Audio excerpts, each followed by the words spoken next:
las clases anteriores nos hemos ocupado de la calidad en la primera etapa del curso, después hemos continuado con seguridad y ahora vamos a tratar de pasar a ver lo que son los impactos ambientales en la etapa de la construcción. Se les ha hecho presente de que nuestro objetivo es saber de qué manera impactamos nosotros durante el proceso que construimos las obras, ¿no? Ahí vamos a emplear materiales en nuestro proyecto, vamos a producir ruido, polvo, desperdicios en nuestra obra y vamos a tratar de ver cómo vamos a manejar esos desperdicios, esos materiales que vamos a utilizar, las maquinarias que vamos a emplear en nuestro trabajo durante los 8 meses, 21 meses que puede durar la construcción. Y bueno, de eso nos vamos a ocupar ahora en este procedimiento número 8. ¿Ya? Dejamos de pensar un poco en lo que es la calidad, nuestra preocupación para asegurar la calidad, nuestra preocupación para analizar los riesgos y prever los riesgos del trabajo que desarrollamos nosotros. Y ahora nos vamos a ir al campo de los impactos que generamos nosotros en la construcción. Y ese va a ser nuestro objetivo y nuestra mirada para tratar de ver en qué medida disminuimos los impactos que generamos en la etapa de la construcción. El objetivo es, pues, contar con una metodología para evaluar y controlar los impactos ambientales de los procesos y actividades durante la ejecución del proyecto. Evaluar. Vamos a distinguir primero y vamos a intentar controlar los impactos ambientales. Su alcance es de cumplimiento obligatorio aplicado en cada uno de los procesos identificados durante el planeamiento y ejecución del proyecto. La norma que tenemos como referencia es la ISO 14000 del Sistema de Gestión Ambiental, ¿no? Esa norma internacional, perdón, que nos va a nosotros guiar para hacer este trabajo. Y vamos a tratar de conocer algunas definiciones relacionadas con este tema de medio ambiente. ¿A qué le denominamos nosotros aspecto ambiental? A elementos de actividades, productos y servicios de una organización que probablemente interactúen con el medio ambiente. Actividades, productos y servicios que tenemos en la construcción y que van a interactuar con el medio ambiente en el área de nuestro trabajo y a nuestro alrededor que nosotros trabajemos. Impacto ambiental. Se dice que hay un impacto ambiental cuando una acción o actividad produce una alteración.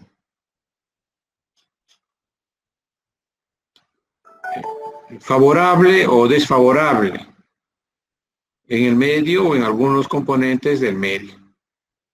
Bueno, nuestra preocupación va a estar por el aspecto de la alteración desfavorable, ¿no? Porque quizás el aspecto favorable puede ser beneficioso y no va a estar dentro de nuestra preocupación, sino por el desfavorable que tenemos que controlar.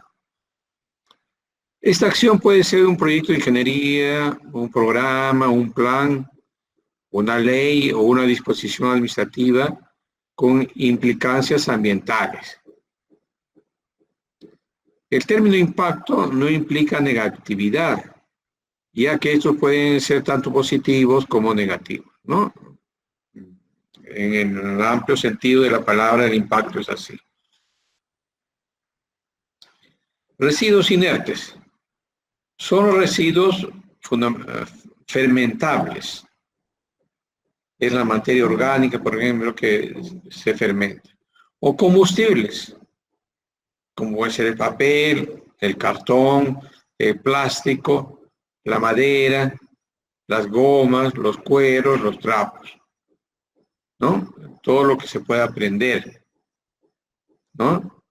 En cambio, la materia orgánica se fermenta, no se prende, digamos, ¿no? Esos son los residuos inertes. Residuos tóxicos y peligrosos especiales.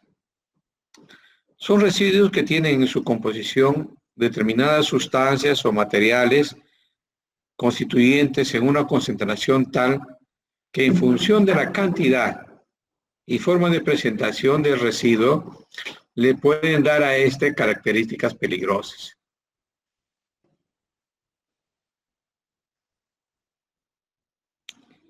¿A qué le vamos a llamar nosotros? Análisis de impacto. El proceso general que consta de los siguientes pasos. Primero vamos a identificar los impactos ambientales que generamos con nuestro proceso constructivo. Después vamos a determinar los impactos ambientales originados por cada proceso de producción del proyecto y la evaluación de la magnitud del mismo. Aquí también vamos a nosotros a tratar de evaluar la magnitud del impacto que hemos identificado. Eso nos va a permitir tomar decisiones respecto a cada uno de los impactos ambientales que hemos identificado, en base a su magnitud, para determinar acciones de control que mitiguen estos impactos ambientales. ¿Y a qué le llamamos nosotros control de impactos?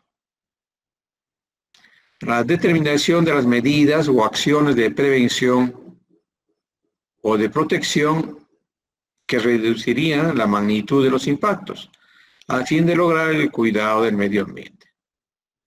Nuestras actividades van a impactar de alguna manera en el medio ambiente, y esos que tienen un impacto grande, vamos a tratar nosotros de reducir la magnitud, porque no podemos evitar, no podemos dejar de construir, ¿no? Pero nuestro objetivo es reducir la magnitud.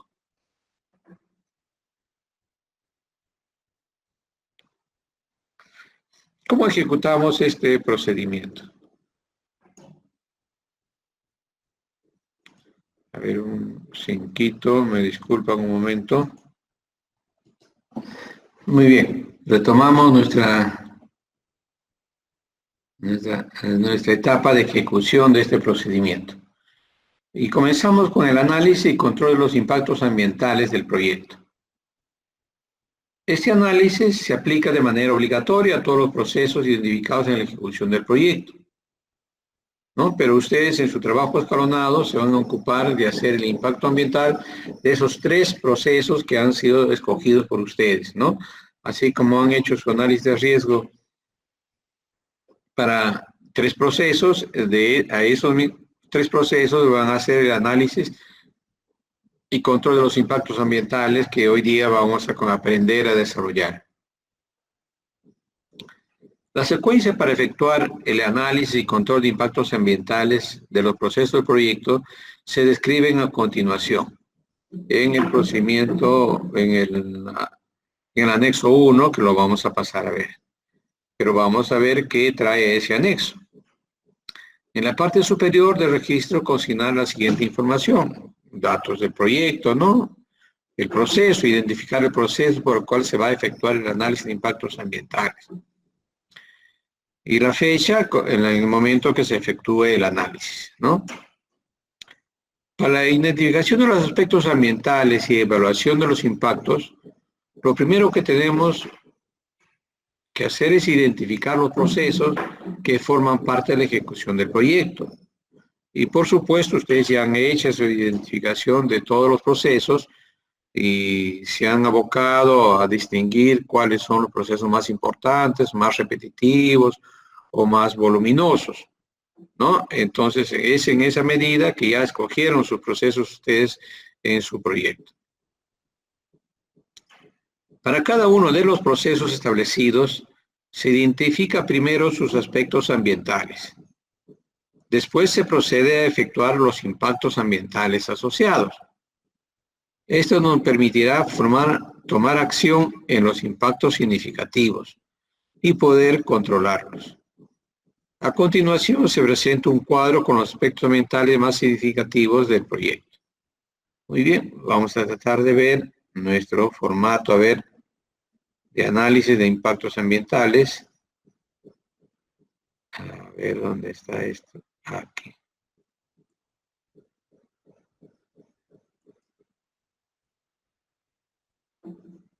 Aquí tenemos nuestro formato para el análisis de impactos ambientales.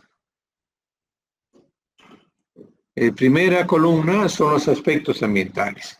Y esto es lo que nos está diciendo que te tienen que identificar. Después cada uno de esos aspectos ambientales, cómo han sido o impactados, vamos a tratar de ver. Y vamos a distinguir quién es el receptor. ¿Ya? Esto es por cada proceso que tenemos que identificar.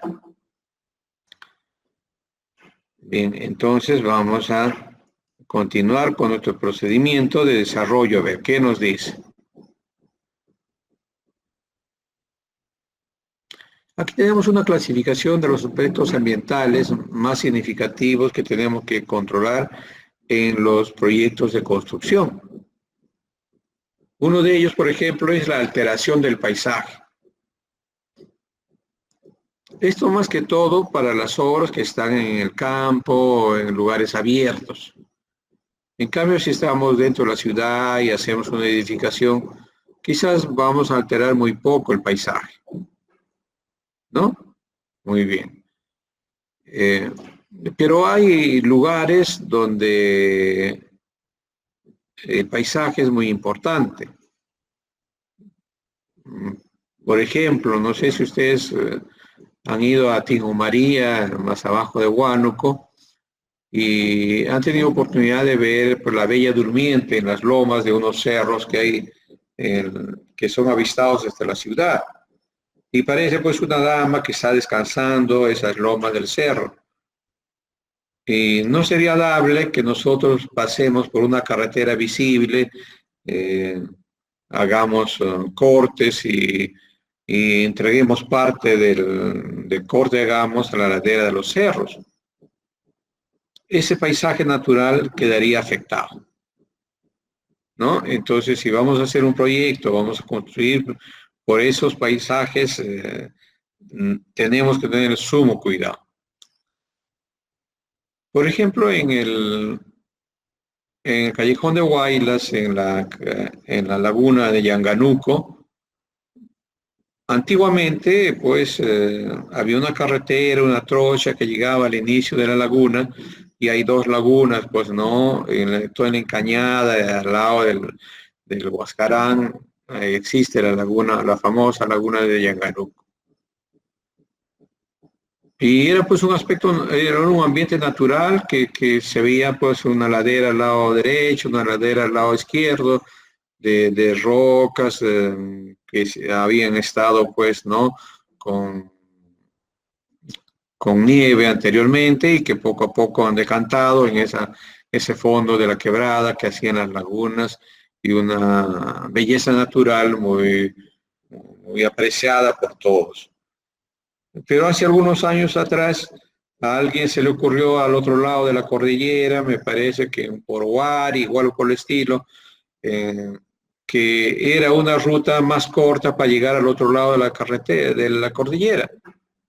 Y dispuso pues hacer una carretera al borde de la laguna de Yanganuco y irse pues cruzando lateralmente en esa zona y simplemente la carretera hacía corte y el material lo echaba a un lado.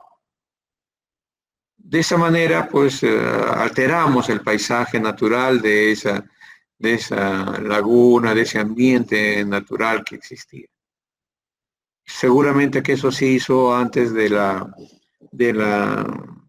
las normas que ahora exigen que cuando nosotros hacemos carreteras y hacemos cortes, el material de corte tenemos que llevarlo a un lugar de botadero y no simplemente lo empujemos al costado de la ladera, como era pues el hábito anterior. Y ya está tomando el Ministerio de Transporte ciertas medidas para no alterar mucho el paisaje en las zonas donde tiene que abrir carreteras. Es en esa medida que hay que cuidar la alteración del paisaje en esas obras de infraestructura que nosotros ejecutamos en el campo, ¿no? Porque tenemos que hacer canales de regadío, embalses y así diferentes infraestructuras necesarias para el desarrollo de esos pueblos donde estamos, por la zona donde estamos trabajando nosotros, ¿no? Así que es un aspecto ambiental que hay que cuidar. Nos preguntaremos, ¿en nuestra obra tiene posibilidad de alterar el paisaje? Sí, ¿no? Bueno, por eso es que también, pues, ustedes habrán visto que en Machu Picchu, por ejemplo, hay una trocha que sube con una carretera, con algunos buses medianos nomás, y no se desarrolla una carretera mayor en ese ambiente, en esos paisajes generales de esa zona. Se tiene mucho cuidado el impacto del paisaje. Y seguramente eso va a suceder en muchos parques naturales o paisajísticos que tenemos en nuestro país. Otro segundo aspecto que nosotros tenemos que cuidar bastante cuando construimos es la generación de los residuos. Nosotros tenemos residuos en la construcción de los materiales que empleamos y que los pulimos, los desechamos, los rehacemos, hay desperdicios de estos insumos que nosotros empleamos en la construcción. Entonces generamos residuos y esos residuos tienen que ser clasificados y evacuados a lugares convenientes. No los vamos a acumular en un solo lugar. A nosotros nos corresponde clasificar los residuos y ver en qué lugar es que vamos a evacuar los residuos de nuestra construcción. También cuando hacemos movimiento de tierras, hacemos cortes para avanzar nuestra carretera, nuestros canales o ¿cómo se llama? Buscamos materiales adecuados en las canteras para poder tener la base de nuestras carreteras o llevar pues el material para hacer nuestras presas de tierra. En esos cortes generamos inestabilización de los taludes naturales que de alguna manera tienen ya las laderas de los cerros. Y ellos van a generar también pues erosión porque ya la vegetación superior que se encuentra en esas laderas de alguna manera ya asentada o adaptada, ¿no? La carencia de esas raíces, de esas plantas que ya funcionan como una estabilidad de los taludes, van a verse afectados, ¿no? Y bueno, pues esos taludes mayormente en la sierra y en la selva son susceptibles de recibir después la lluvia. Quizás en la costa, que son zonas secas, los taludes ya se han asentado, tienen un talud seco y ahí se van a mantener. Pero en la sierra y en la selva hacemos un corte y le quitamos nosotros humedad a determinada porción de la ladera del cerro. Y bueno, pues van a desprender de repente algunas piedras, rocas de ese corte que hemos hecho, cuando la humedad disminuye, esa humedad natural que tienen ellos. Y cuando llegue la época de lluvias, eso va a humedecerse y va a erosionarse posiblemente, ¿no? Entonces nos va a tocar a nosotros hacer pues canales de coronación superior para evitar que el agua que viene de la parte superior llegue a esa zona donde hemos hecho corte, que ya no tiene vegetación y tiene un talud exigido ya por nuestros trabajos, reciba el menor flujo de agua de la lluvia en esa parte, ¿no? Entonces vamos a tener que hacer drenes de coronación para que después eso descansen en las quebradas y en las quebradas puedan llevar pues a evacuar al río mediante alcantarillas que permitan evacuar sin dañar nuestras obras.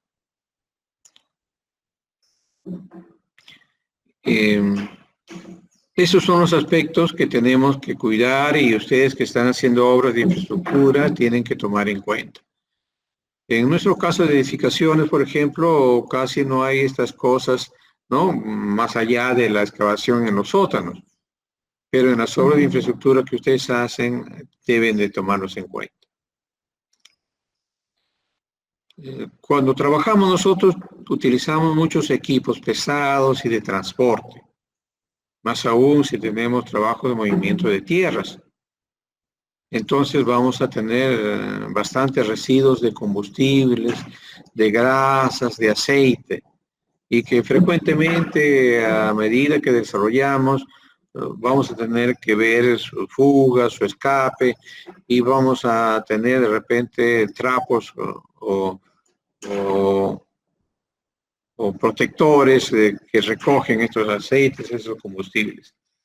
Y estos residuos también deben tener un tratamiento especial que nos permita a nosotros juntarlos y después eliminarlos en lugares adecuados.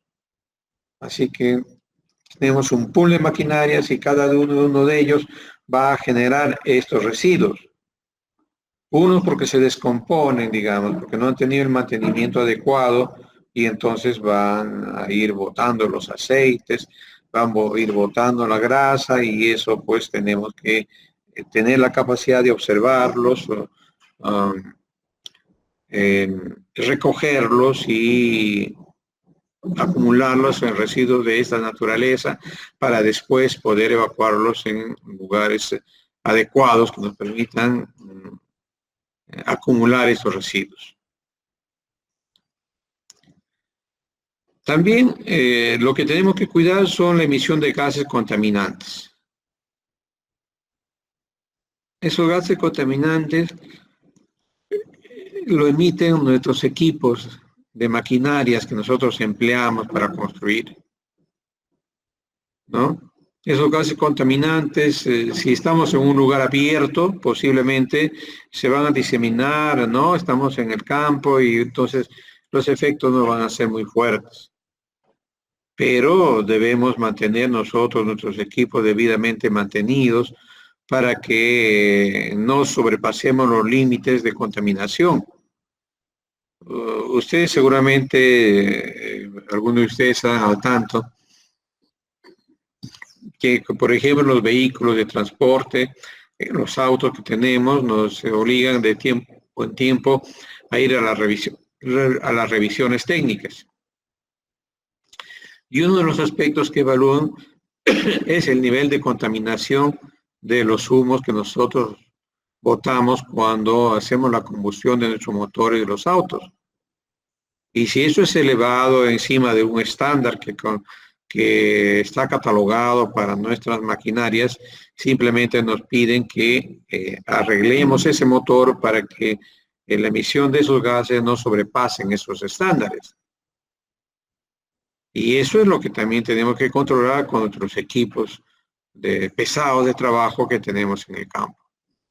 Ellos también tienen sus límites de contaminación al que no debemos tratar nosotros de exceder y debemos tener el cuidado y hacer el mantenimiento preventivo para que esos gases contaminantes no se emitan en demasía.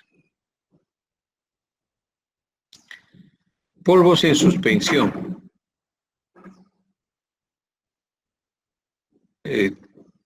Generamos nosotros diversos tipos de polvos, ¿no? Uno cuando estamos trabajando,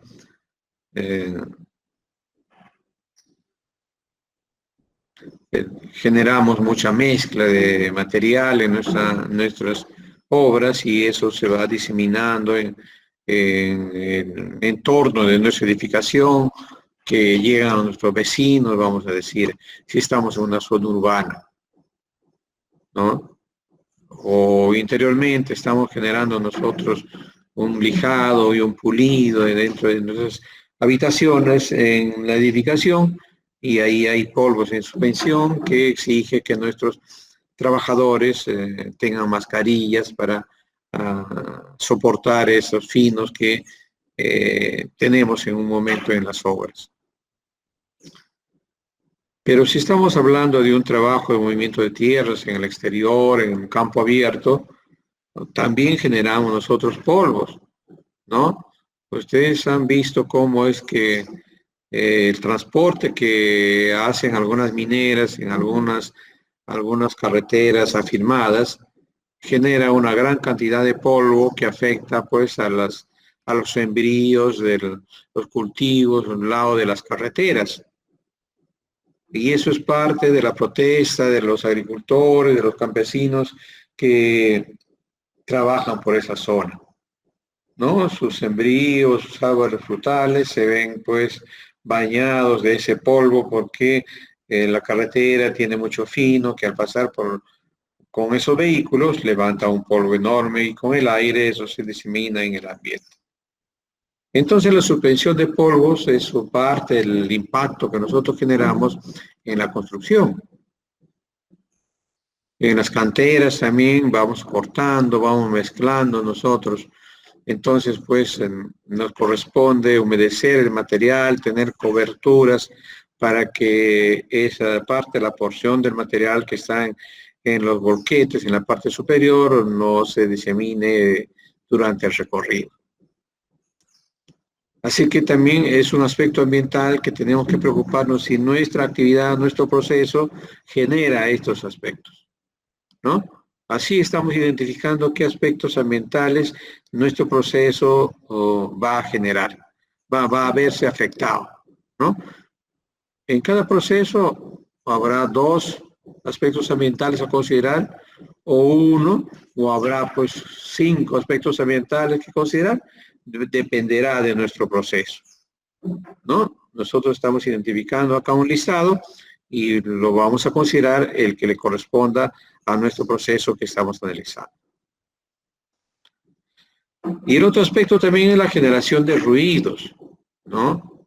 Los ruidos también son impactos que tenemos que tratar de controlarlos nosotros, ¿no? Si estamos en una zona urbana, esos ruidos pueden incomodar mucho a nuestros vecinos.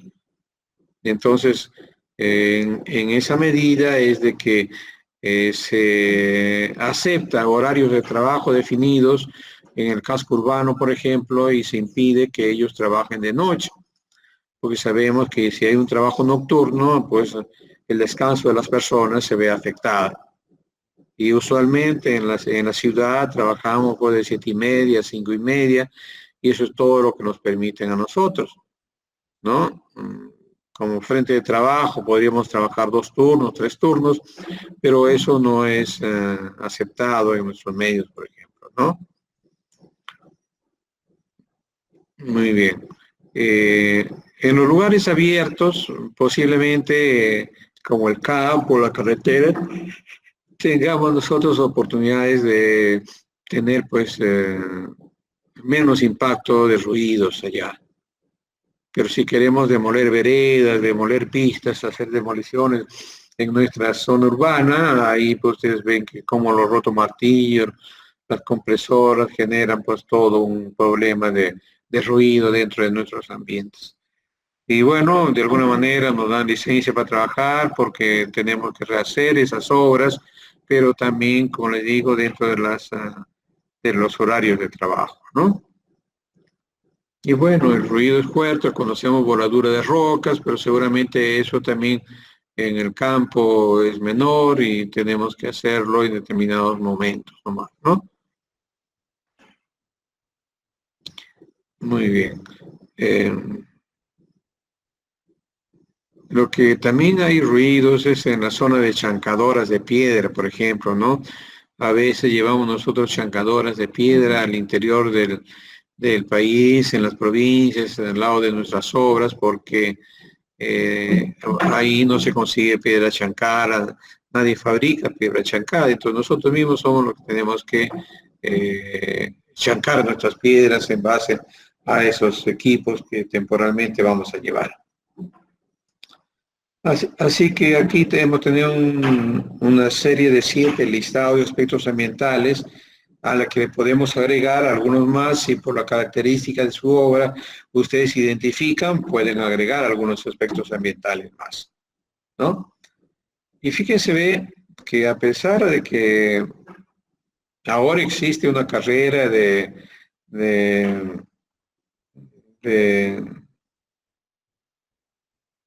impactos ambientales, ¿no? Una carrera de ingenieros medioambientales, ¿no?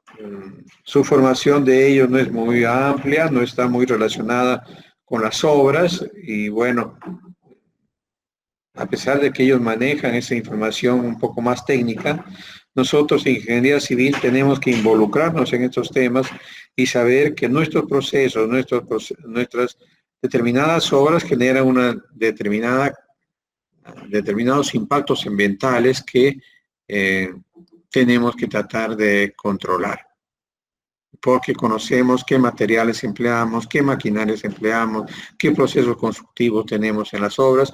Entonces también nuestra preocupación va a ser el de ver los impactos que generamos dentro de la construcción como constructores que estamos nosotros haciendo las obras.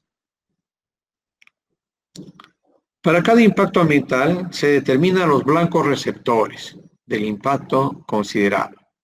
Los blancos receptores. Ya hemos visto los aspectos ambientales que tenemos que considerar. Ahora vamos a identificar los blancos receptores, ¿no? Vamos a tratar de ver aquí cuáles son los componentes ambientales que entrega el medio ambiente físico, biológico, socioeconómico o antrópico. Hay un medio ambiente físico, también un medio ambiente biológico y un socioeconómico o denominado también antrópico. Tres aspectos, tres medioambientes que tenemos que identificarlos y ver en qué medida se van a ver afectados. Estos medioambientes están compuestos, por ejemplo, por el aire. Efectos sobre la calidad del aire, que tenemos que nosotros preocuparnos en el entorno de la obra donde nosotros estamos construyendo. También nuestras aguas superficiales, ¿no? Efectos sobre la calidad de las aguas superficiales, que van a ser las acequias, los lagos, los ríos, los canales. Esas son aguas superficiales que discurren por determinadas fuentes o elementos, digamos, ¿no? Que no han sido impactados mientras nosotros no hemos construido algo en su cercanía. Ahora sí, si nosotros comenzamos a trabajar cerca, nuestros residuos o no es, el aire también va a afectar. El polvo que generamos mediante el aire va a llegar a esas aguas superficiales y va a afectar las aguas superficiales. Entonces debemos conocer nosotros los parámetros hidráulicos de los cuerpos de aguas superficiales que deben tener una determinada característica y que no deben ser afectadas o superadas por nuestra intervención en nuestras obras. Así que tenemos que nosotros cuidar las aguas superficiales. Así como cuidamos las aguas superficiales, debemos cuidar también las aguas subterráneas.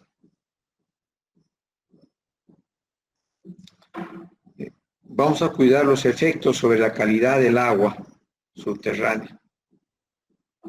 ¿Y por qué nos preocupamos del agua subterránea? Porque nosotros conocemos como civiles de que los estratos del terreno de cualquier lugar tiene un manto impermeable que está en la superficie porque se ha deteriorado, se ha intemperizado esa capa externa de las diferentes zonas de un pueblo, de una ladera, de un cerro, ¿no? Y que usualmente cuando llueve, esto se va humedeciendo y va absorbiendo pues parte de la lluvia. Si bien la otra parte de la lluvia escurre superficialmente por el terreno, otra parte ingresa al interior del terreno. y se profundiza hasta encontrar una napa freática impermeable, que es una capa más dura, más densa, y entonces en ese punto el agua discurre por determinada pendiente y esa agua subterránea que se acumula en esa napa freática inferior aflora mucho más abajo, ¿no? Y aflora mucho más abajo con todas las características de lo que se infiltró en la parte superior. Si eso estaba contaminado, se profundiza hasta la napa freática y sale ¿cómo se llama? El producto en el lugar kilómetros más abajo donde comienza a salir las aguas superficiales. Entonces, en esa medida, también para las aguas subterráneas deben ser de cuidado nosotros. No es que llueve y eso ya se infiltró y no va a pasar nada, ¿no? Sí pasa algo. Sí pasa algo y se ve en la cuenca más abajo. Cuando llega a un río, llega a otras zonas donde otros manantiales que tienen la salida ya de esa napa freática. Y eso se va discurriendo poco a poco, ¿no? Y vuelve otra vez la época de lluvias y vuelve a cargarse y vuelve a salir más abajo. Durante todo el año este circuito de agua subterránea va discurriendo, ¿no? Hasta que llega nuevamente a cargarse en la época de lluvia. ¿Qué les contaré? En una oportunidad estuvimos nosotros en Cerro de Pasco tratando de hacer un estudio de impacto ambiental y como ustedes saben, ahí pues están las minas y los cortes abiertos que se tenían en la ciudad de Cerro de Pasco, en la mina ahí, y utilizaban, sacaban sus aguas que habían tratado, los materiales para poder separar el material y esa agua la reciclaban, dice, y la llevaban a algunas lagunas naturales que tenían en la cercanía de la ciudad de Cerro de Pasco. Y habían logrado la autorización de que esos aguas de los tratamientos minerales que tenían lo llevaban ahí y era una poza donde le echaban, dice, cal. Y aparentemente al echarle cal, esto se recuperaba, el agua se ponía mucho más sana y nuevamente la volvían a llevar. Pero esos residuos de los productos químicos que utilizaban para separar los minerales se iban infiltrando en esas lagunas naturales que existían en la cercanía. Y estamos hablando de Cerro de Pasco en una cumbre de 4.300 metros o 4.500 metros de altura y aparentemente unos depósitos naturales que no tenían efecto de filtrar esas aguas en la napa freática. Pero eso no era así. Después se hizo seguimiento con radioisótopos que le llaman y que se meten a esos depósitos de agua y que van a infiltrarse y se va a hacer el seguimiento como en las laderas más abajo o hasta dónde llega a salir esos depósitos. Y dice que esos residuos de los productos químicos que había en 4.500 metros sobre el nivel del mar salían pues en la selva alta, muchos kilómetros más abajo, y contaminaban toda esa zona de la selva alta que tenía pues ya seguramente por Satipo o esas partes que le corresponden por la selva alta de la parte central de nuestro país. Así que las aguas subterráneas también debemos nosotros de cuidarlas, ¿no? Aquí nos dice que también tenemos que cuidar los suelos, ¿no? La geomorfología, efectos sobre la calidad, la integridad de los suelos y las geoformas que tienen los suelos, ¿no? Las laderas de los cerros tienen, los cerros tienen pues diferentes características de materiales, ¿no? Algunos son rocosos, otros son pues arcillosos, ¿no? En fin, tienen diversas naturalezas. Los cerros son poco arenosos, digamos, ¿no? Y bueno, algunos son rocosos, otros son de roca suelta, como fuera. Los suelos han sufrido mucho intemperismo durante el tiempo y bueno, pues es lo que tenemos nosotros en nuestros suelos. Y ahí, si nosotros hacemos cortes, hacemos movimiento de tierra en esas laderas, vamos a generar pues, una inestabilidad de lo que por muchos años ha sido asentado.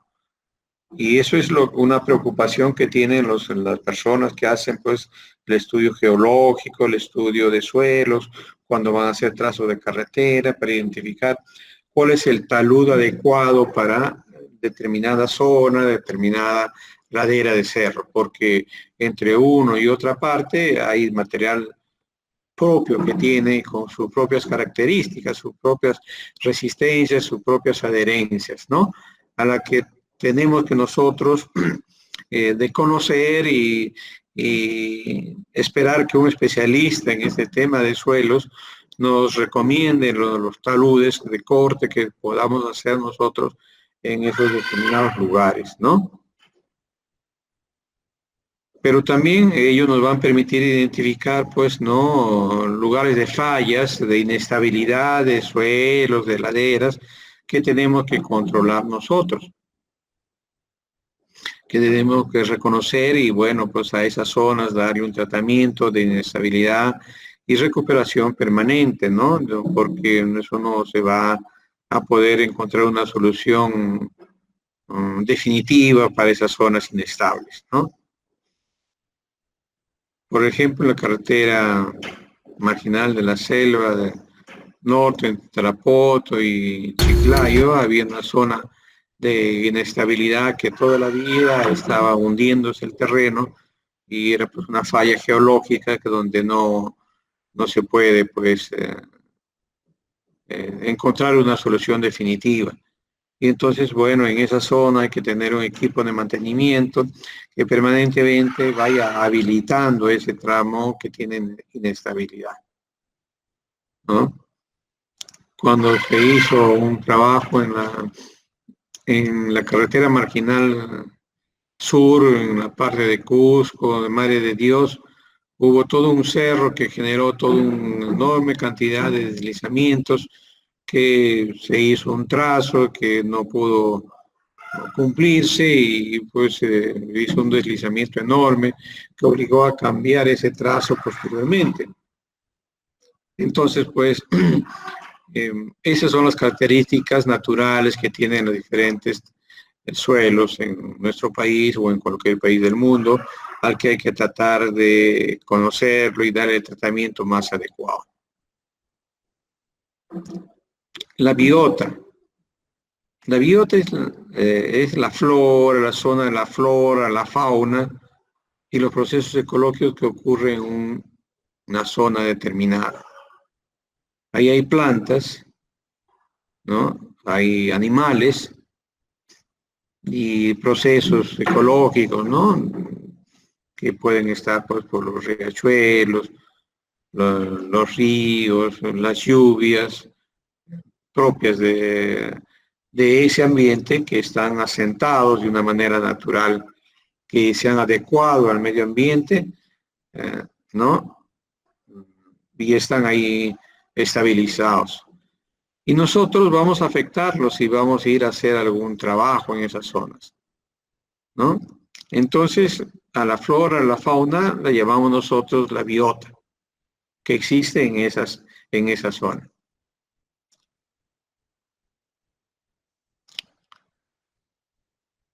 El medio ambiente antrópico. La salud pública de las zonas ya pobladas, ¿no? De las zonas donde hay asentamientos humanos de diversas naturalezas, ¿no? Que pueden ser pues aldeas, pueden ser caseríos, pueden ser ciudades, ¿no? De las personas que trabajan ahí o viven en ese entorno. A ello lo llamamos nosotros el medio antrópico.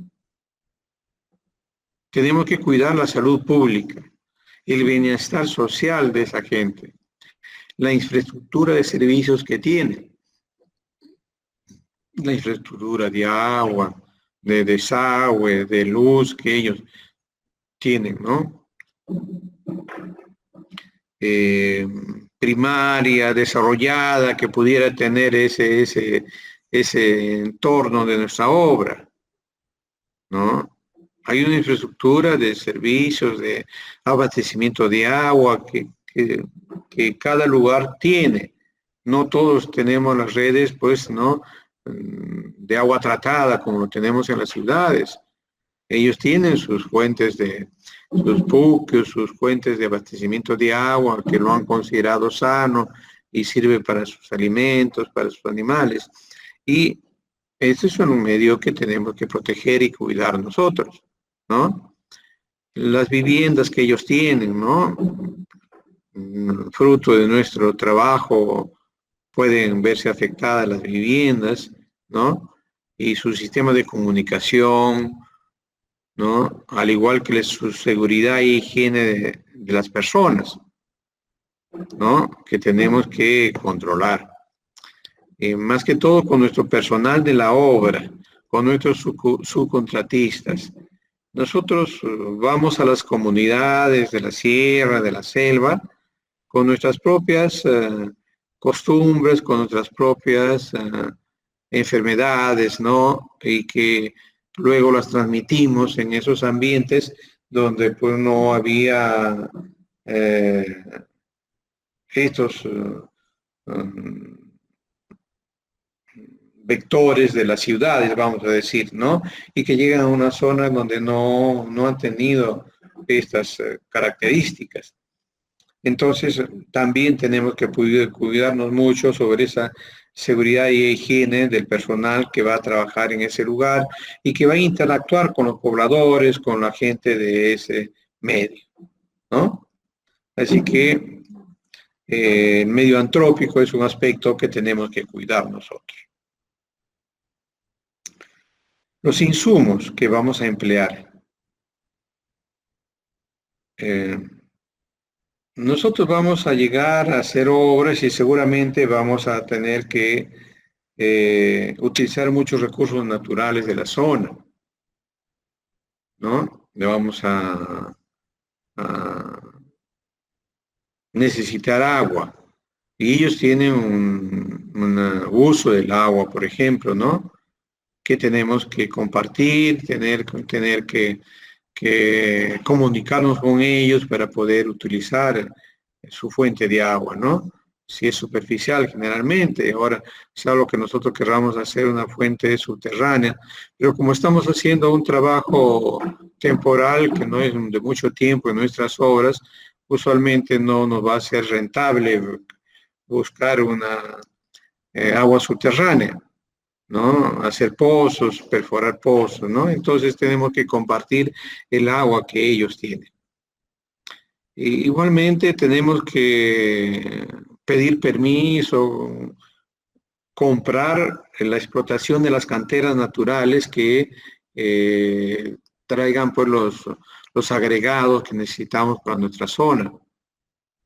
Y eso pues, si existe en la propiedad de personas que tienen derecho de propiedad, se les tiene que comprar, convencer a esas personas. Y si hay zonas que no tienen derecho de propiedad, la comunidad tiene a veces derecho de terrenos donde no están identificados personas naturales, sino la comunidad.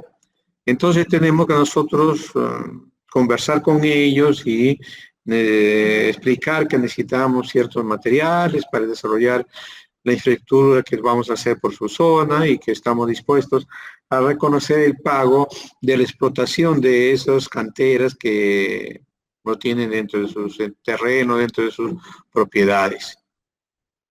Y a veces no hay comunidades, entonces los municipios de la provincia, del distrito, acceden a la propiedad esa que no está declarada por una comunidad. Entonces tenemos que pedirle a nosotros, al municipio, que nos dejen explotar esas fuentes de recursos, como pueden ser las arenas que traen los ríos, ¿no? Entonces, explotamos la arena, tenemos que chancar piedras, esos bolones que hay en los ríos también los explotamos, los chancamos. Entonces, para eso quizás que no tiene propiedad la comunidad o algo, digamos, una zona determinada, tenemos que pedirle permiso al municipio del entorno, de la suscripción, donde están ubicados esas fuentes de material que nosotros necesitamos para nuestra obra, ¿no? Así que, y todo eso lo tenemos que explotar racionalmente para que no se genere pues nuevas fuentes de contaminación, de deterioro, de inestabilidad de taludes, ¿no? Entonces vamos a tener una explotación racional de esos recursos de la zona donde vamos a trabajar nosotros. Y otros medios que también tenemos que tener mucho cuidado nosotros es el paisaje que ya hemos comentado, ¿no? Efectos sobre el patrimonio paisajístico, ¿no? Vamos a tener que considerar mucho el patrimonio paisajístico. Y eso hay muchas zonas declaradas intangibles a lo largo de nuestro país, donde hay zonas naturales donde no podemos intervenir. O si queriéramos intervenir, tenemos que pedir nosotros permiso al medio ambiente, ¿no? Al Ministerio de Medio Ambiente, a las entidades que estuvieran relacionadas, ¿no? Ya hemos dado algunos ejemplos de lo que es el paisajismo. Pero aparte de eso también, en este tema del medio ambiente tenemos que cuidar mucho el patrimonio cultural, ¿no? El patrimonio cultural es otro aspecto que en nuestro país tiene la protección del Instituto Nacional de Cultura, ¿no? Y vamos a tener que pedir licencia a ellos o una opinión de que en las zonas donde vamos a intervenir sea evaluada por ellos y identifiquen que no hay ningún rezago arqueológico dentro del lugar donde trabajamos nosotros. Y eso es muy usual solicitarlo antes de que se desarrolle un proyecto o y más aún una obra, ¿no? Tenemos que pedir lo que se llama el CISRA, creo que se llama, ¿no? Una opinión del Ministerio de Cultura. Hay efectos sobre el patrimonio cultural, ¿no? Que pueden ser, pues, ¿no? Esos rezagos de los antiguos pobladores, del patrimonio histórico o testimonial también que existe, ¿no? Y es así que en muchos casos se cuida ese tema. Seguramente que ustedes se han enterado de que en el Cusco, por ejemplo, se ha detenido la construcción de un hotel Sheraton que estaba previsto, estaba diseñado en una de las laderas de la ciudad, pero que sobrepasaba la altura de los edificios que ellos tienen, o las casas, vamos a decir, porque en el Cusco no hay muchos edificios, ¿no? Son más que todo, son casas. Y esa es la característica de la ciudad del Cusco. Y había sido que alguien le dio permiso pues al Hotel Sheraton a crear un edificio. No se dieron cuenta los que aprobaban el proyecto y le dieron licencia para que construya. Y resulta que iba a ser una torre, una mole, dentro del paisaje de la ciudad, que está lleno pues de techos de tejas, ¿no? Y de una altura uniforme en toda la ciudad. Y se desató pues toda una protesta y esos temas se han ido tratando durante mucho tiempo, se ha decidido que no se les va a permitir autorizar y levantar todo el proyecto completo y seguramente eso se va a truncar, se va a quedar como un elemento minetizado dentro de la zona donde está construida, ¿no? Ese nivel de intervención o de cuidados hay que tener, ¿no? Están viendo ustedes que generan impacto dentro de estos sitios culturales de la ciudad, paisajísticos de la ciudad, que desentonan y traerían muchas consecuencias. No sé si ustedes también hace algunos años atrás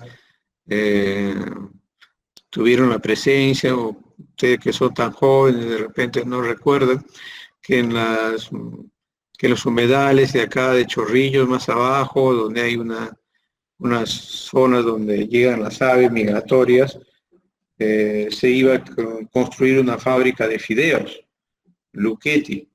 Y bueno, pues en sus vecindades de esa humedad de Chorrillos, tiene su nombre, sus humedales de ahí.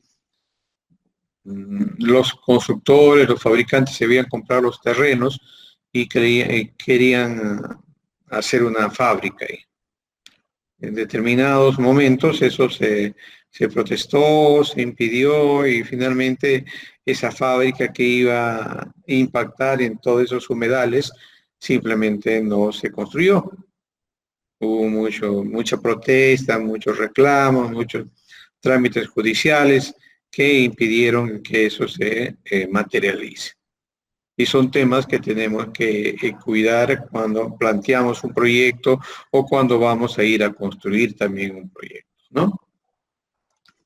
Entonces, esos son los aspectos que también tenemos que ir nosotros teniendo presente, preparándonos para ver si nuestros proyectos donde vamos a construir generan impactos, ¿no? Y nuestra primera etapa es identificar esos impactos y ver de qué forma podemos nosotros disminuir los impactos, con algunas medidas que podemos nosotros tomar como ejecutores del proyecto, ¿no? Estamos aquí utilizando nosotros la norma ISO 14000 también, que es voluntaria. De repente nuestra legislación nacional tampoco ni siquiera se ocupa de estos temas. En algunos aspectos sí existe una normativa que no está muy desarrollada ni muy avanzada en nuestro medio. Pero estas normas voluntarias nos van a permitir a nosotros tener la tranquilidad o la forma de poder tener el cuidado en estos aspectos, ¿no? Para no deteriorar nuestros diversos ambientes que estamos identificando nosotros, ¿no? Muy bien. Entonces, vamos a repasar otra vez aquí con nuestro formatito y muy bien, vamos a ver que hemos visto nosotros ahora como primer aspecto el aspecto ambiental, que hemos distinguido 7 aspectos ambientales y diremos nuestro proceso ABC impacta con el proceso con el aspecto ambiental 3, sí. ¿Impacta con el aspecto ambiental 6? Sí. ¿Algo más? No. Muy bien. Entonces, ese aspecto ambiental, vamos a ver dónde impacta, ¿no? ¿Qué impacto ambiental y cuál es el medio receptor? ¿Qué vamos a generar nosotros y cuál es el medio receptor que se va a ver afectado? Ese es el trabajo que estamos haciendo en esta parte inicial. Y después ya vamos a ver esos parámetros que nos permiten identificar la intensidad de ese impacto, ¿no? La intensidad de ese impacto. Entonces volvamos a ver nuestro procedimiento.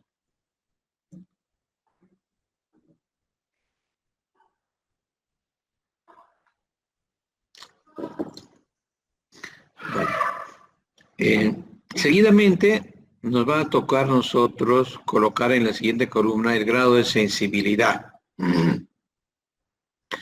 Vulnerabilidad o calidad de componente ambiental receptor del impacto. Se considera que el efecto negativo de una determinada acción sobre un componente del medio será mayor en tanto la sensibilidad, calidad o vulnerabilidad de dicho componente sea alta.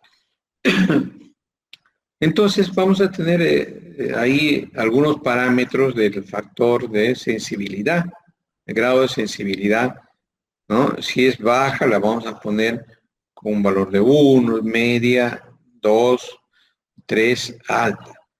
Y fíjese, ve que quizás este aspecto debe ser valorado por especialistas,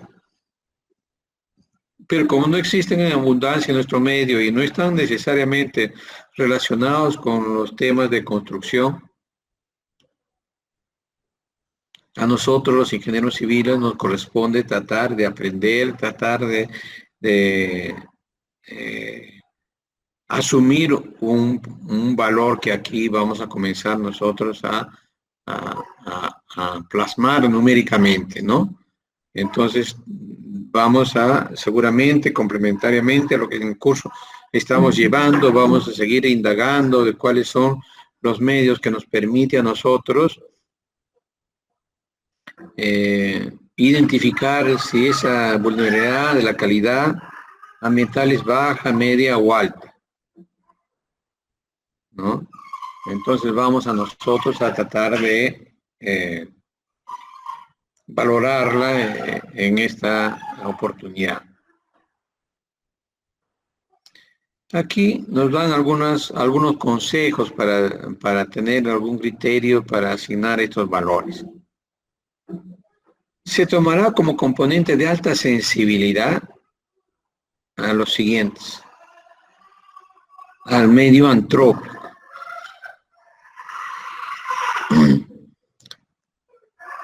Cuando vamos a afectar a la comunidad, a la salud pública, a los empleados o a los vecinos. En todos los casos en que exista potencial de impacto directo, peligro inminente, considerable sobre el componente antrópico considerado. Cuando hay de por medio la comunidad, la salud pública, va a ser de una sensibilidad alta. Cuando hay personas, ¿no? Hay comunidad, hay ciudad, le vamos a denominar que es una alta sensibilidad. También cuando el medio biótico, que es la flora y la fauna, va a verse afectado, entonces es también de alta sensibilidad cuando afectamos la flora y la fauna de la zona donde vamos a trabajar. También es de alta sensibilidad en áreas cercanas a monumentos naturales o paisajísticos. Y ahí tenemos el criterio para catalogar como 3 a esa sensibilidad, ¿no? Bueno, aquí estamos en el paisaje, en áreas cercanas a monumentos paisajísticos, o las geoformas en áreas de alta susceptibilidad de geomorfología a la erosión que pueda existir, ¿no? Muy bien. Entonces ahí tenemos algo como los extremos, los cuidados que tenemos que tener, y después los otros parámetros serán medios o bajos cuando no están dentro de estos áreas de impacto que estamos recomendando aquí.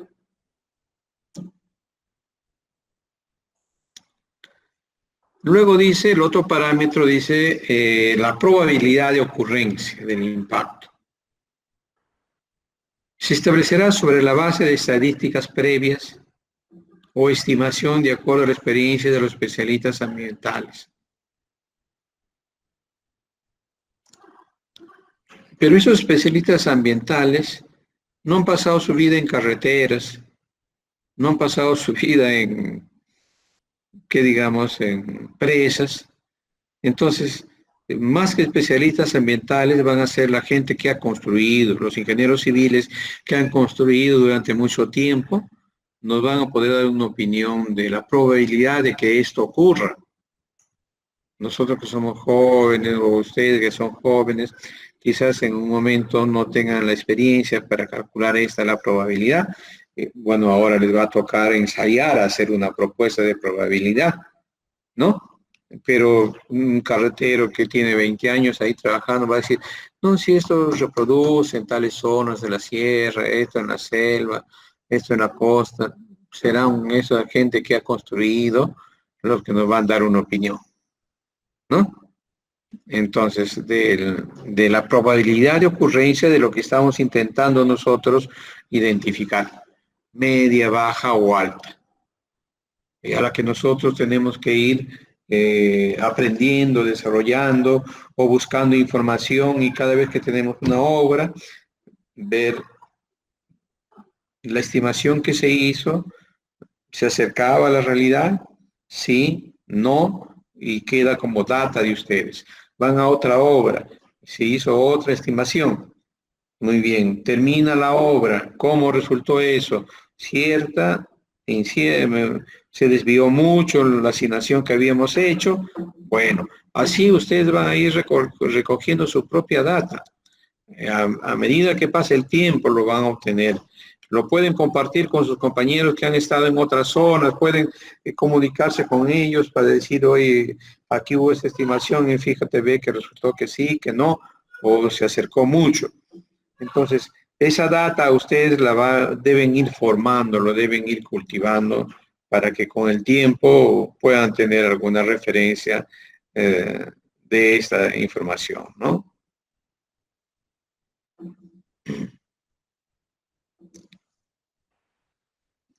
Después de ver la probabilidad, vamos a ver la intensidad del impacto. Este parámetro comprende una estimación de la posible intensidad del impacto en cuanto a la medida en que el mismo altera el componente ambiental considerado,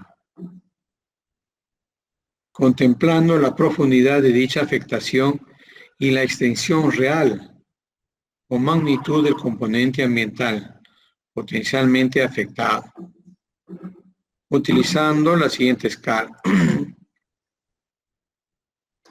Aquí también nos toca estimar la intensidad del impacto que a nuestra apreciación se generaría, ¿no?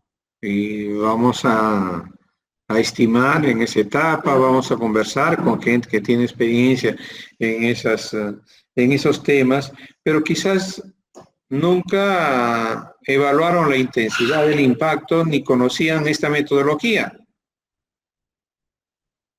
Eso es lo que sucede. La gente que ha trabajado antes ha solucionado seguramente estos temas. Bueno, me impactaron y ahí quedó, ¿no? Nadie les evaluó, nadie les pidió cuentas.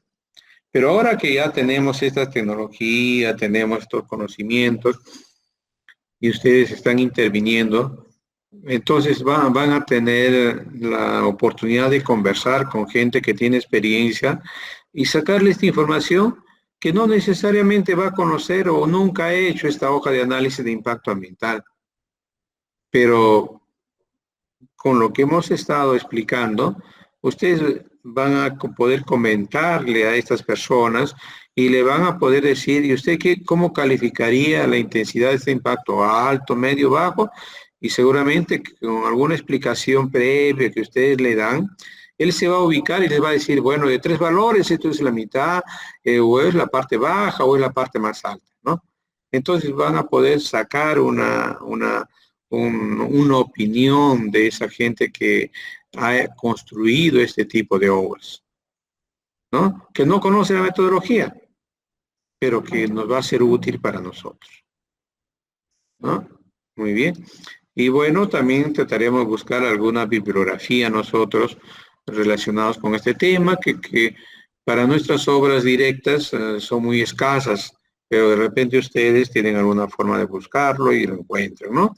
De experiencias en otros países, donde se hacen este nivel de estudios con un poco más de detalle, también podría ser de referencia para nosotros.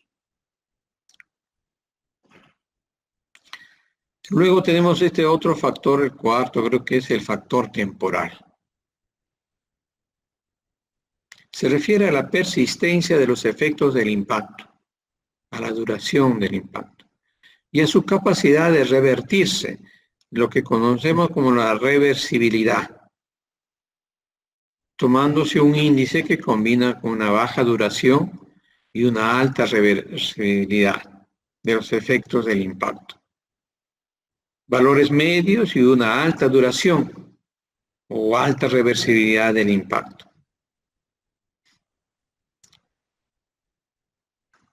Entonces aquí tenemos unos coeficientes también del factor temporal.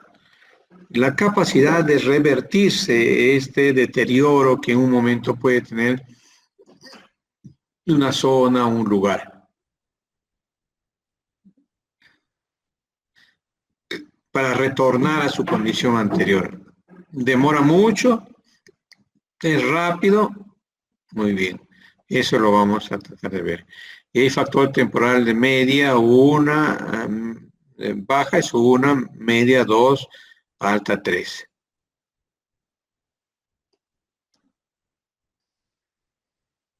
Esta reversibilidad, ¿qué podemos decir, por ejemplo? Ustedes en la época de lluvia ven pues que se desmoronan los cerros, los contornos de los ríos. Entonces el agua que era cristalina, generalmente los ríos, se vuelve turbia. Y casi toda la época de lluvias que escurre el agua en toda la ladera de los cerros se va llevando a los finos, ¿no? Y es un material fino que oscurece el río. Pero pasa la época de lluvias y simplemente eso se limpia otra vez, ¿no? Bueno, se ha ido pues hacia el mar, esa turbidez de las aguas y otra vez las aguas quedan ahí. Pero eso no sucede con los relaves mineros, por ejemplo, ¿no? Que traen materiales pesados. Y en esas cercanías a los ríos, a las minas, donde tienen pues esos desechos mineros, también son lavados por la lluvia y entran al río. Ahora ya no se les permite, antes echaban esos relaves mineros al río y se los llevaba y el río se moría y ya se llevaba el material de desecho hacia el mar. Ahora está cuidándose un poco, ¿no? Que se tiene ahí unos taludes de minerales, unas reservas de residuos minerales ahí, generalmente todos ellos cerca al río. Y de ahí se va lavando, se va lavando. Y en las vecindades de esos botaderos o almacenaje de los relaves mineros, simplemente se ven pues partes del metal, parte de los productos químicos que tienen y no se deterioran, no se desaparece, ¿no? Entonces la reversibilidad en esas zonas es mucho más lenta. Entonces eso hay que tratar de cuidar o tener como presente de que con eso podemos calificar un poco nosotros, ¿no? Nuestro factor temporal, la capacidad de revertirse nuevamente y volver a su estado natural. Muy bien, entonces volvamos a repasar un poco nuestro formatito.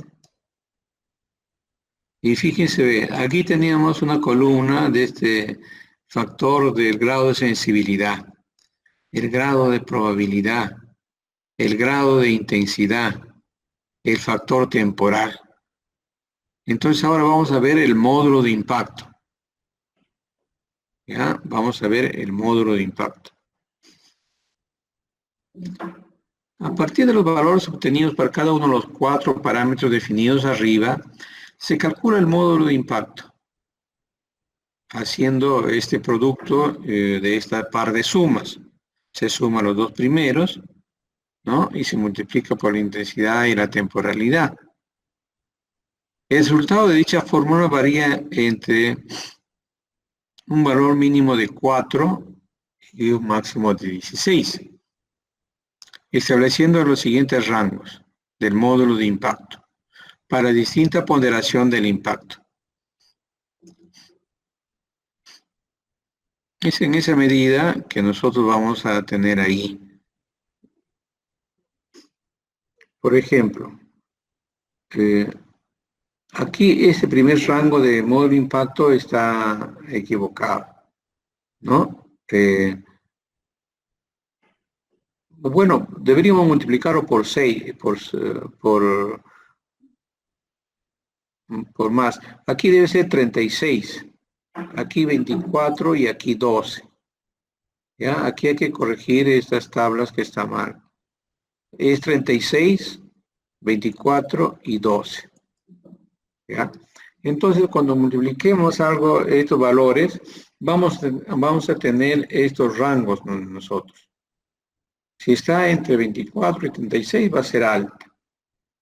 Si está entre 24 y 12 va a ser media. Y si está entre 12 a 1 va a ser baja, ¿no? Esa va a ser nuestra categorización que vamos a ver, ¿no? Es el impacto. En la siguiente columna se colocará el carácter directo o indirecto del aspecto ambiental. Entonces, cuando es directo es una D. Si el aspecto es indirecto, será una I. ¿Ya? Vamos a ver nuestro formatito.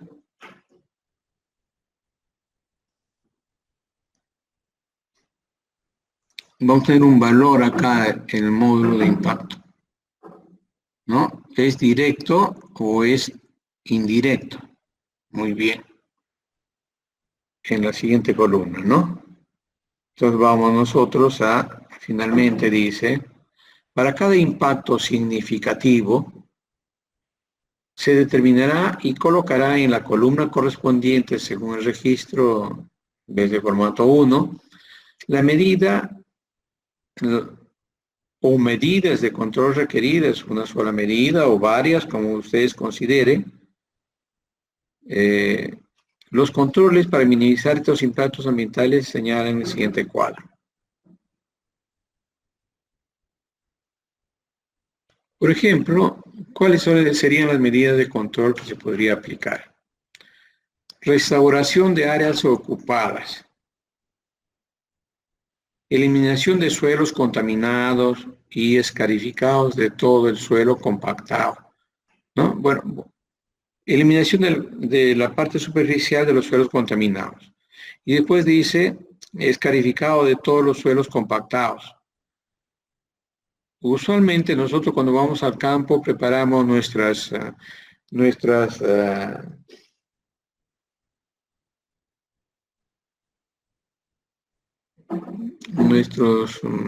lugares donde vamos a dormir, donde vamos a tener nuestra oficina, nuestros campamentos.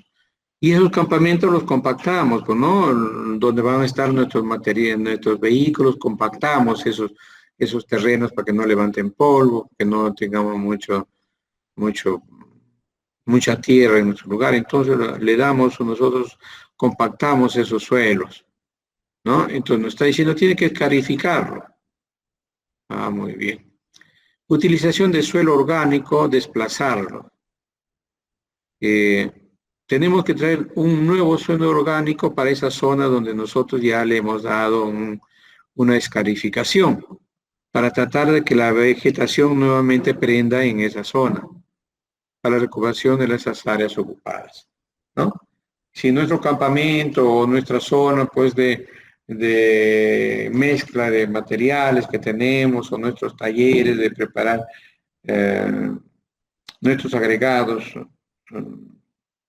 tenemos que recuperarlos, tendremos que tomar en cuenta esta recomendación. Lo otro sería controlar que no se arrojen residuos sólidos domésticos. Manejo de desechos diferenciándolos con tipo de tratamiento y por peligrosidad.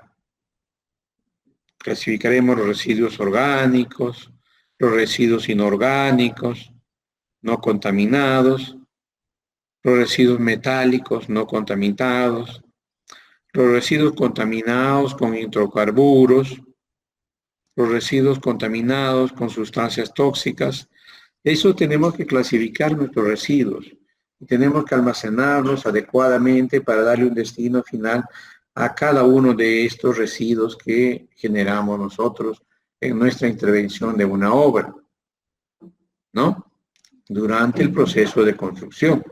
Y al final tenemos que darle un tratamiento a estos aspectos.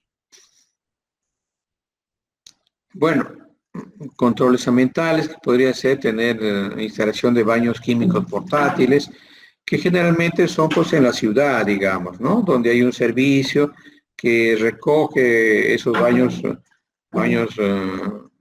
portátiles y le da el desecho, le da el tratamiento, la higiene respectiva y reemplaza por otros productos.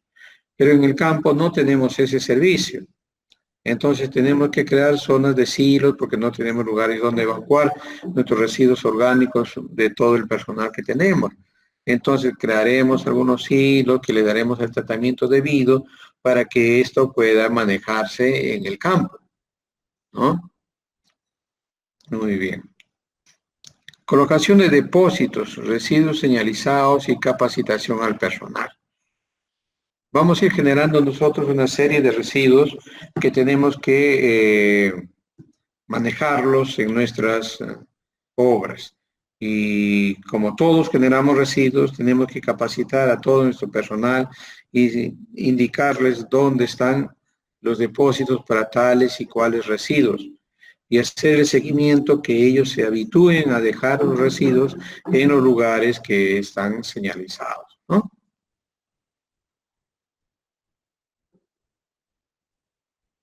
Y aquí continúan algunas medidas de control que vamos a seguir considerando. Almacenamiento de productos peligrosos en zonas seguras con sistemas de contención apropiado y debidamente rotulados.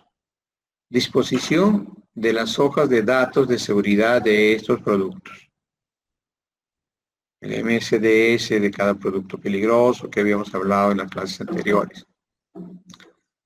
Control de derrames con uso de bandejas, trapos y baños absorbentes.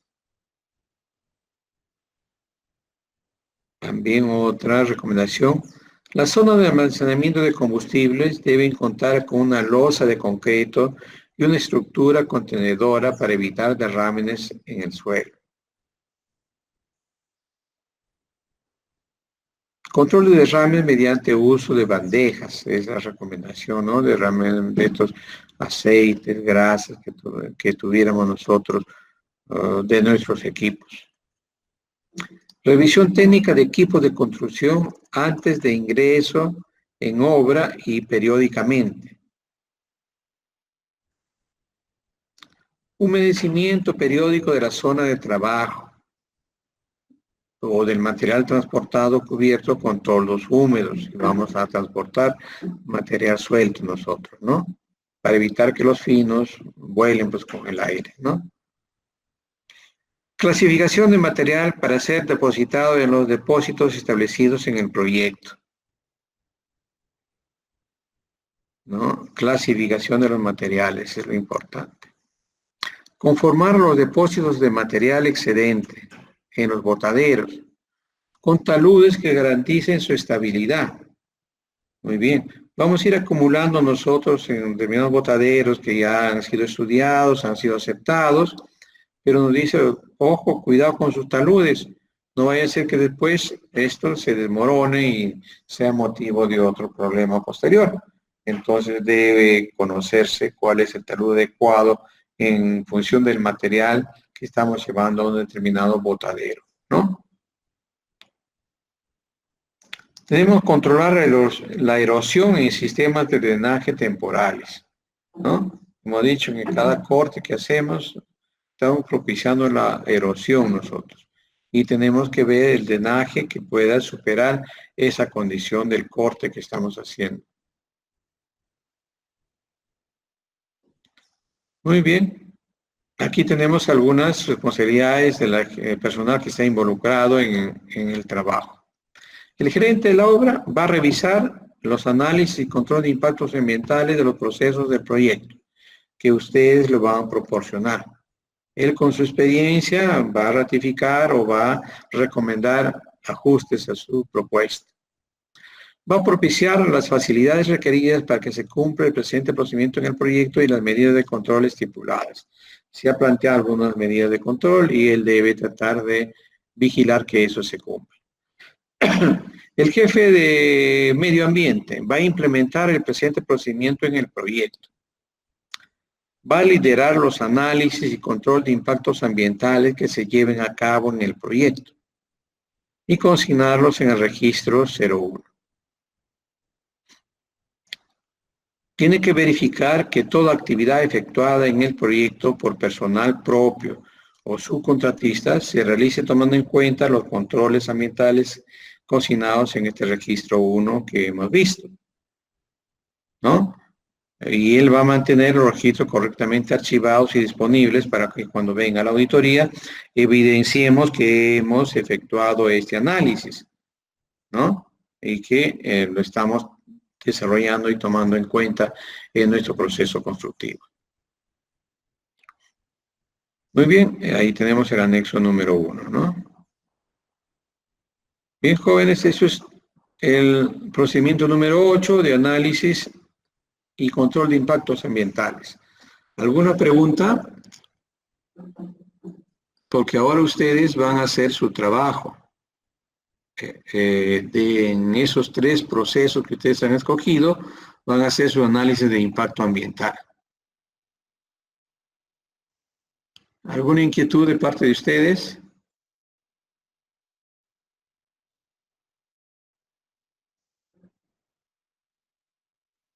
¿Ya lo pueden aplicar en su trabajo? ¿Quién nos dice? Luis Enrique Maldonado, a ver. Luis Maldonado. Sí, ingeniero, todo quedó claro, ingeniero. ¿Qué obra es la que usted va a hacer su grupo? El puente Chilcamayo, ¿Y usted qué actividades ha tomado? el vacío de concreto, la colocación de la estructura metálica Ajá. y el movimiento de tierras. Ah, ya. Entonces ahí va a haber aspectos que considerar, ¿no? En ese movimiento de tierras, en el pintado de la estructura metálica, en los desechos de esos residuos metálicos que va a tener y en los equipos que van a llevar para ese montaje, ¿no? Entonces va a haber bastantes temas relacionados con el medio ambiente que tiene que cuidarlo, ¿no? Tiene que tomarlo en cuenta. Y don Dante Lucano, ¿qué nos comenta? ¿Qué Sí, proyecto tiene?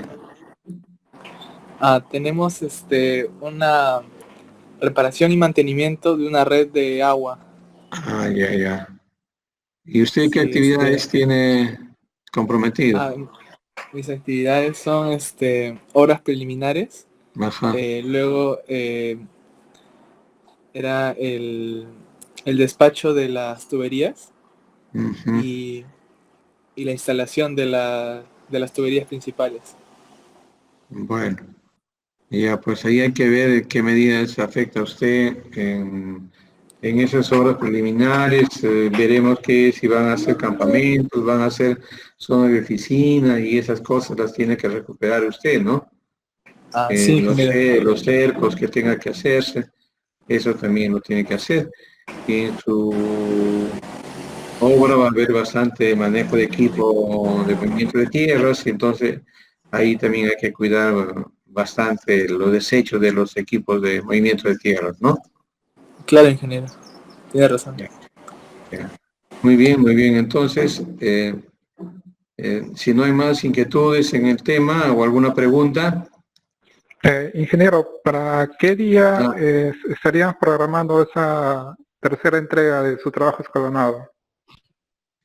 no, aparentemente con esto hemos cumplido casi con todos los procedimientos ya del trabajo escalonado. Estamos nosotros hoy día, ¿cuánto es hoy?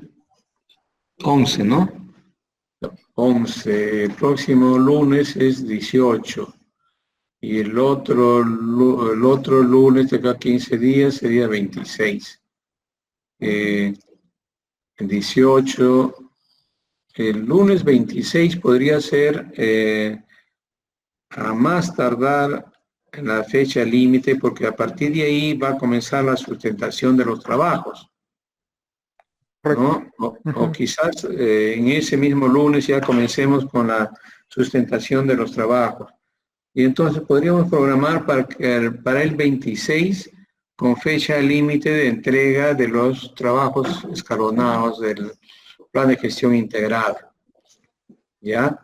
Y vamos a confirmar si el lunes, ese mismo 26, comenzamos con la sustentación o lo vamos a definir en otra fecha, ¿ya? Así que, jóvenes, vayan preparando ustedes su entrega final del plan de gestión integrada como documento total y preparando su exposición. ¿Ya? La exposición que tienen que hacer por cada grupo, donde cada uno de los miembros va a presentar un proceso y con todo el desarrollo de lo que le ha correspondido hacer a él. ¿Ya? Y entonces en la exposición, si son 3 miembros, va a haber 3 actividades que presentar. Y ustedes lo van a hacer una de las 3 que más les ha interesado o sea más didáctico exponer. ¿Ya? Eso sería la tarea. ¿No? Yo creo que a más tardar el 26. El final del ciclo, ¿para cuándo está previsto? ¿Ustedes lo tienen en mente? Pero ya en febrero estamos terminando el ciclo, ¿no? Quincena de marzo, perdón, quincena de febrero, ingeniero. Quincena de febrero, por eso, ¿no? Entonces, esa semana del 26 y las primeras semanas de febrero debería ser el momento de la exposición. Tenemos como 10 grupos, ¿no, Diego? ¿Cuántos grupos? ¿11 grupos? ¿no? Sí, 11 grupos. El ciclo pasado más o menos fueron alrededor de 3 exposiciones por clase. Más o menos. Ajá. Sí. Lo deseable sería tener 4 exposiciones por clase, ¿ya? Así que por grupo vayan preparando media hora de exposición, ¿no? Y cada uno de ustedes expone una actividad y hace su análisis de riesgos, hace sus instrucciones técnicas de trabajo, hace su análisis de impacto ambiental, todo lo que hemos desarrollado en el trabajo, lo que ustedes han hecho. Teoría no van a exponer, porque la teoría lo tienen ahí, se les ha entregado el material, se ha desarrollado en la clase, así que teoría no necesitan exponer, sino desarrollo de los procedimientos que han ejecutado ustedes, ¿ya?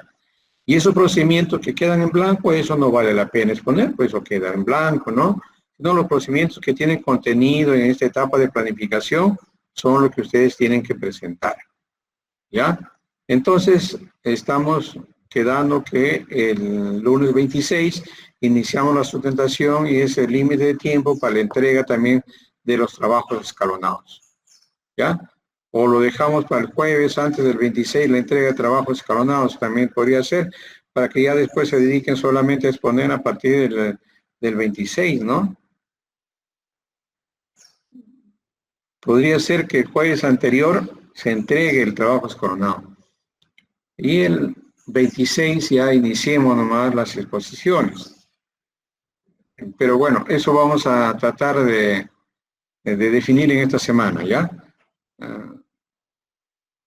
El jueves anterior, ¿qué día cae? 24, 23, podría ser la entrega del trabajo, ¿no? Eso lo vamos a definir en la siguiente clase, ¿ya? Muy bien, muchachos, eso es todo por ahora. ¿Hay alguna inquietud más? Sí, ingeniero, disculpe, para la exposición final tenemos que hacer un PowerPoint con todas nuestras cosas, o digamos puedo abrir yo el formato de las instrucciones técnicas de trabajo ahí en la exposición para mostrar el formato tal cual, el documento. No. Traten de hacer un PowerPoint, ¿ya? Porque de lo que se trata es de que ustedes puedan demostrar a sus compañeros cómo han trabajado esa obra que es distinta a la que ellos han hecho. Entonces la finalidad es que el que hizo saneamiento aprenda cómo ha hecho el otro señor carreteras. El que ha hecho carreteras, aprenda cómo se hace saneamiento, o puentes, o en fin, habilitación urbana, como fuera, ¿no? Es explicar a sus compañeros cómo han hecho su parte, ¿no? Y al final lo que vamos a propender es de que ustedes intercambien ese material para que tengan, pues, planes de gestión integrada de diversas obras, ¿no? En su archivo de documentos después de este ciclo. Ok, ingeniero. Entonces, los formatos, digamos, hay algunos cuadros, ¿no? Le tomamos alguna captura y lo ponemos en el PowerPoint. Claro, ustedes lo condicionan para que sea legible, ¿no? Porque si es así como es el formato, se ve chiquito, no pueden explicar más. Así que traten de adaptar para poder explicar, ¿no? Ok, ingeniero. Gracias. O el formato se divide en 2 o 3 partes y bueno, ya es legible, puede ser, pues, ¿no? Ok, ingeniero. Está bien. ¿Ya? Muy bien. ¿Alguna pregunta más? Bueno, jóvenes, entonces todo por hoy día. Nos estamos viendo el día miércoles, ¿ya? Nos estamos viendo entonces. Hasta luego, ingeniero. Hasta luego. Nos vemos. Hasta luego. Nos vemos.